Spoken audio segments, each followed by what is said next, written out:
नमस्कार, मैं पंकज प्रसन्न। दोस्तों, आज के मुख्य मुद्दे की ओर आए उससे पहले 2-3 बड़ी खबरें आपको बता देता हूँ।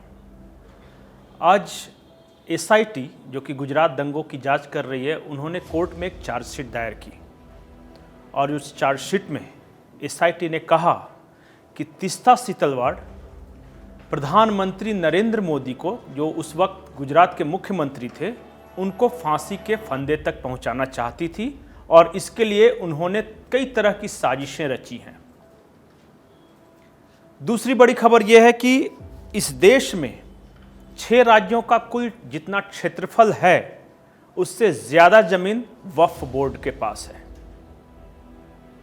तीसरी बड़ी खबर यह है कि इस देश में नकली सामान का कारोबार कितना बड़ा है, इसे लेकर आज फिक्की ने एक आंकड़े जारी किए और वो आंकड़े कहते हैं कि इस देश में 2,68,000 करोड़ का नकली सामान हर साल खपत हो रहा है, बाजार में खपत किया जा रहा है।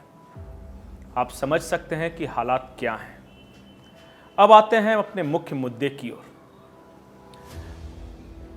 झारखंड में हमेशा अवैध खनन, बालू, ट्रांसफर पोस्टिंग, इन सब के बारे में बात होती है। कहा जाता है कि ये सब अवैध कमाई का जरिया है, लेकिन सबसे ज़्यादा आज की तारीख में जहां अवैध कमाई का स्कोप है, या यूं कहें कि गलत तरीके से पैसा कमाया जा रहा है, उनमें से एक कारोबार है शराब। एक अनुमान की माने तो झारखंड में हर महीने 50 से 60 करोड़ का कलेक्शन, अवैध कलेक्शन सिर्फ शराब के कारोबार में है। थोड़ी सी मैंने तहकीकात की है तो एक इंटरेस्टिंग नाम आया है इस अवैध शराब के कारोबार में, और वो नाम है प्रेम प्रकाश का।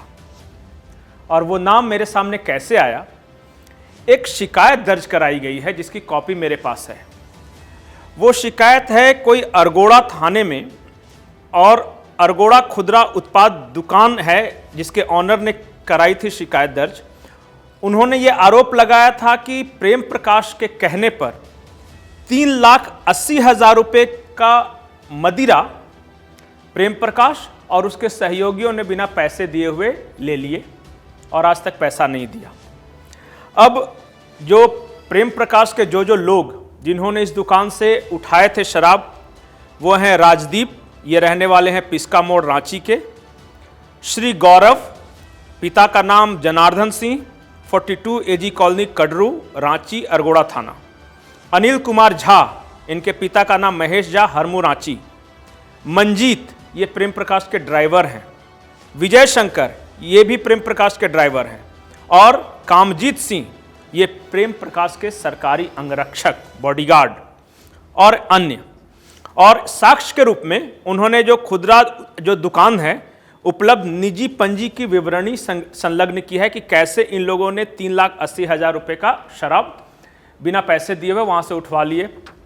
इसके साथ ही आरोप ये भी कहते हैं कि कई जगह ये फ़ोन से ऑर्डर करते थे शराब दुकान को कि यहाँ इतना शराब भेज देना, यहाँ पे इतना शराब भेज देना। आज तक पैसे नहीं दिए गए। तो आप समझ सकते हैं कि स्थिति क्या है। हम तो हमेशा ये सवाल करते हैं कि झारखंड में शराब एमआरपी से ज़्यादा कीमत पर क्यों मिल रही है। हम शराब करते हैं कि मनचाहे ब्रांड की शराब क्यों नहीं मिल रही है। हम सवाल ये करते हैं कि जब आप बियर लेने जाइएगा तो दुकान के आगे लिख कर लगा दिया जाता है कि यहाँ बियर गर्म ही मिलेगी, लेना है तो लो, नहीं तो जाओ। एक एक बोतल पर 10 रुपये से लेकर 50 से 60 रुपये तक एक्स्ट्रा चार्ज किए जा रहे हैं एमआरपी से ज़्यादा। और ऊपर से अवैध काली कमाई, हर महीने 50 से 60 करोड़ रुपए। इस पर कोई सवाल उठाने वाला नहीं है, क्योंकि जब आप सवाल उठाने जाइएगा तो 2 किंगपिन बताए जा रहे हैं। एक का नाम है अनवर घेवर। अब ये कौन शख्स हैं मुझे नहीं पता, लेकिन कहा जा रहा है कि ये छत्तीसगढ़ के रहने वाले हैं और यहाँ जो शराब सप्लाई करने का जितना टेंडर है मिला है, जो कि पूरे झारखंड में सप्लाई करना है, उसके ये किंगपिन बताए जा रहे हैं। इनका भाई शायद छत्तीसगढ़ में कहीं मेयर भी है। और एक दूसरा नाम आ रहा है राजदीप का, जो कि प्रेम प्रकाश का सहयोगी है। तो मैं सिर्फ इशारा कर सकता हूं कि अगर जांच एजेंसियां इन लोगों से पूछताछ करें तो झारखंड के उत्पाद एवं मद्य निषेध विभाग में कई चौंकाने वाले खुलासे हो सकते हैं।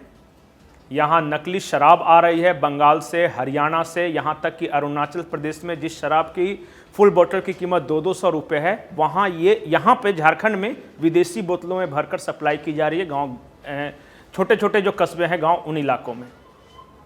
अगर चारों तरफ सिर्फ एक विभाग में इतनी गड़बड़ियाँ हों तो क्या इसकी जांच नहीं होनी चाहिए? एक बार जांच शुरू हो जाए फिर पता चलेगा कि इसका मास्टरमाइंड कौन है और कहां तक इस जांच की आंच पहुंच सकती है। नमस्कार।